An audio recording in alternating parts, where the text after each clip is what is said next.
Mesdames et messieurs, bonjour, bienvenue dans votre revue de presse du jour sur agenews.info. Nous allons démarrer avec l'affaire Aïda Ndiongue à la une de l'AS, mais contre toute attente, le président de la commission d'instruction près la cour de répression de l'enrichissement illicite, Cheikh Tidiane Bey et compagnie ont refusé, après le réquisitoire du procureur Alioune Ndao, de discerner un mandat de dépôt contre l'ancienne sénatrice Aïda Ndiongue. Cependant, une instruction a été ouverte et l'enquête se poursuit. Les bizarreries des locales à la une de l'Observateur.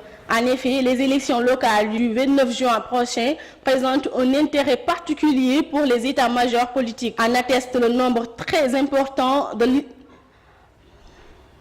listes là. En atteste le nombre très important des listes déposées pour contrôler les collectivités locales. Le journal nous révèle que le nombre de listes déclarées forcloses est très élevé. Sur ce point, c'est le parti présidentiel, l'APR, qui en a payé le plus lourd tribut. Le quotidien titre dans sa une « Le faux jeu national ». Selon le journal, les élections locales vont constituer un faux test ou une fausse balance pour les différentes formations politiques engagées, car des responsables de l'APR, du PS, de l'AFP, de la LD, du PIT, entre autres membres de Benno Bokk Yakaar, font dans des listes concoctées avec des militants du PDS, de Rewmi ou de Bokk Gis Gis.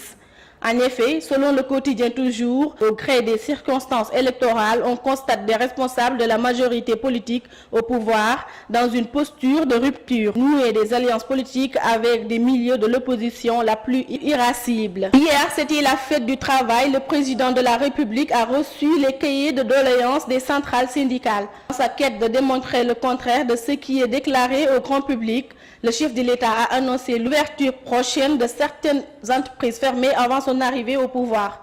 Très fier de son travail, le président de la République, Macky Sall, a énuméré quelques entreprises tombées en faillite sous le régime de Maître Wade dans l'Observateur. Terminons avec le sport. L'écurie Fass sonne la réplique contre le promoteur Aziz Ndiaye et Alioune Sarr, président du CNG, qui ont évoqué le manque de professionnalisme de Gris Bordeaux, qui s'est déchiré la cuisse à une semaine de son combat contre Tyson, initialement prévu le 21 avril passé et du coup reporté à une date ultérieure.